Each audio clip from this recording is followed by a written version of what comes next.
అందరికీ నమస్కారం అన్న. నా పేరు సుమతి. నేను గత 35 సంవత్సరాల నుంచి మేము ఇక్కడే ఉంటున్నామన్న. ప్రతి ఒక్కరం కూడా ఒక కుటుంబం లాగా ఇక్కడ మేము. ఇది స్లమ్ కాదు, ఇది మా కుటుంబం. మేము కాల్వ దగ్గర ఉండేటోళ్ళం అంటే ఎవరం మేము? మా బతుకు తెరువు కోసం మేము ఇక్కడ వచ్చి బతికేటోళ్ళం మేము. అట్లాంటి వాళ్ళం మా కోసం మేము ఇక్కడ ఇల్లులు ఏర్పాటు చేసుకొని, ఎవరి దగ్గర దౌర్జన్యంగా వచ్చిన భూములు కాదు ఇవి. పహానా పట్టతోని మేము కొనుక్కున్నాం. వాళ్ళు మాకు అమ్ముతాయి ఫ్లాట్ల లాగా చేసి 50 గజాలు 100 గజాలు అట్లా చేసుకొని తీసుకున్నాం. గత 35 సంవత్సరాల నుంచి లేనిది ఈ రోజు కొత్తగా వచ్చిన ప్రభుత్వం, కాంగ్రెస్ ప్రభుత్వం, ఈ రోజు వచ్చి మీలులు గుల్లగొడతాం, బుల్డోజర్లు వస్తున్నాయి, మీ మీద దింపేస్తామంటే ఎట్లా కూర్చుంటాం? 100 మంది నీకు బలిసిన వాళ్ళు ఉండొచ్చు, మేము 1000 మంది లేనోళ్ళం ఇక్కడ. ఎట్లా అంటే మేము ప్రతి ఒక్కరం మేమేస్తేనే ఈరోజు నువ్వు గద్ద మీద కూర్చున్నావేమో, కానీ మేము తలుచుకుంటే గద్ద మించి దింపుడు ఒక్క నిమిషం కాదు మాకు.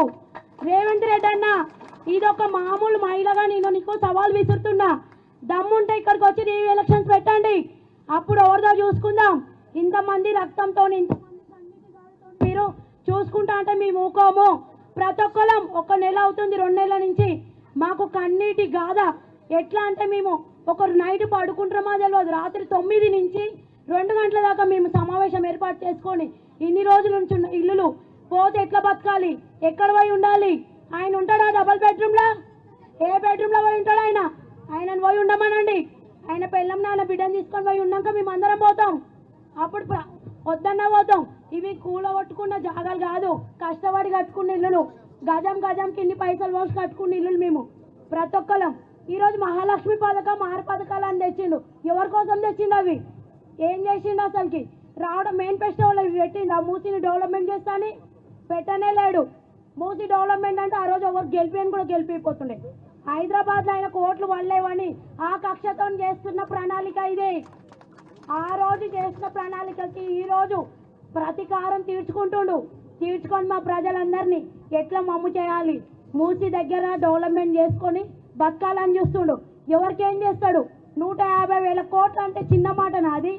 ఏం చేస్తుండు? ఒకవేళ డెవలప్మెంట్ చేస్తా అంటే మాకు రావాలి ముందే వచ్చి, అమ్మ ఇట్లా ప్రక్షాళన అవుతుంది, ఇక్కడ ఈ ఇల్లు పోతున్నాయి, అదేం చెప్పలే, ఏం చేయట్లే. రావడం ఇల్లులు కూలగొట్టడం అంటే ఎవరు ఒప్పుకుంటారన్నా? ఎవరు ఒప్పుకుంటాం?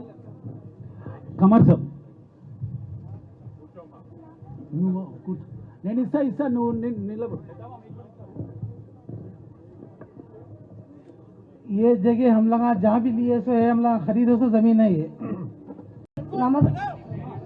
ఉమా గారు చెప్పు. గత 40 సంవత్సరాల నుంచి ఇక్కడ ఉన్నాను. 10 సంవత్సరాలు ఇదే లంకకు వచ్చి తులసిరామ్ నగర్ 10 సంవత్సరాలు నేను రెంటుకున్నాను. మళ్ళీ రూపాయి కూడబెట్టుకొని నేను ఇల్లు కొనుక్కున్నాను. ఒక 60 గజాలు ఇల్లు కొనుక్కున్నాను. అన్నీ మీరే రిజిస్ట్రేషన్ చేసారు. పట్టా ల్యాండ్లో మేము కొనుక్కున్నాము. మాకు అమ్మినాక ఇప్పుడు ఏమంటారు అంటే మేము వచ్చి కూడా ఇప్పుడు 25 సంవత్సరాలు అవుతుంది మేము ఓన్ హౌస్కి. అరే సొంతం నుంచి వచ్చినా కదా అని మంచి హాయి ఉన్నాను. అప్పుడు నాకు డబల్ బెడ్రూమ్ ఎవరికి ఇస్తారు? మన కేసీఆర్ సారు ఇల్లు లేని వాళ్ళకి, రెంటుకున్న వాళ్ళకి బాధపడకుండా ఇల్లు ఇస్తాడు. ఇప్పుడు మీరేమంటున్నారు?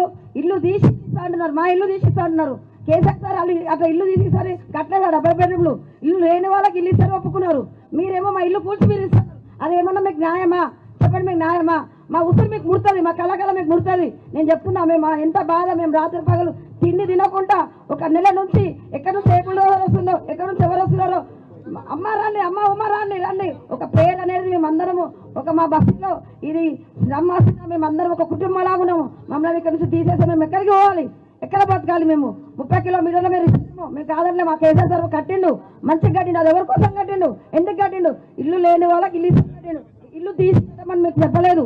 నేను చెప్తున్నాను, ఖబర్దార్ రేవంత్ రెడ్డి గారు, మా ఇళ్ళ జోలికి వస్తే మేము మర్యాద ఉండదు. ఉమక్క మీరు ఇల్లు ఉమక్క ఇప్పుడు మీరు ఇంటికి మీకు మార్కింగ్ ఇచ్చిరా? మీకు ఇప్పుడు ఇంతకుముందు ఇచ్చారు. ఎప్పుడు ఇచ్చారు? సర్వే చేసారు మార్కింగ్. సో మీ భయం ఏంటంటే ఆయనకు వచ్చి కూలగొడతారేమో అర్ధరాత్రి. 2 నెలల నుంచి తిండి తింటలేము సార్. మేము 2 నెలల నుంచి మేము అసలు ఉన్నామా, మేము భూమి మీద బతుకుతున్నామా కూడా మాకు తెలుస్తలేదు.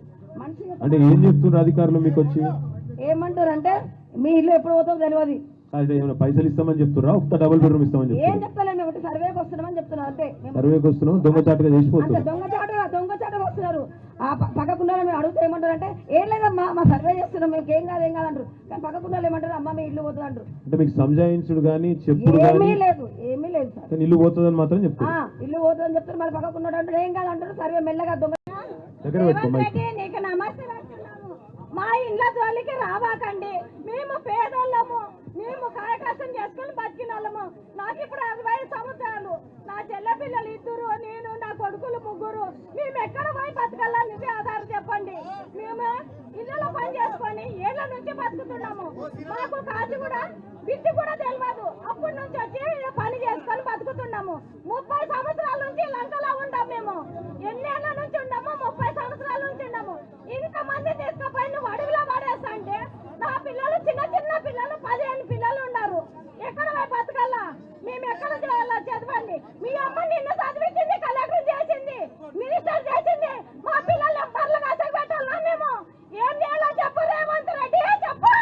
మనం చెప్పాలా, న్యాయం చెప్పాలా? నువ్వు మనిషివైతే మా పేదవాళ్ళ కడుపులు కొట్టద్దు.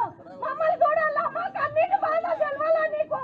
మేము ఎంత బాధపడుతున్నామో నీకు తెలియదా? మేము ఎంత రాత్రులు పగల నిద్ర లేక తిండి లేక ఓటలు మళ్ళీస్తున్నాము. ఎంత బాధలు పడుతున్నామంటే మా దగ్గర 10 పైసలు లేదు. బయట పోయి అక్క నీ పేరేందక్క? మా ఇల్లు తీసి మేము ఎట్లా ఏం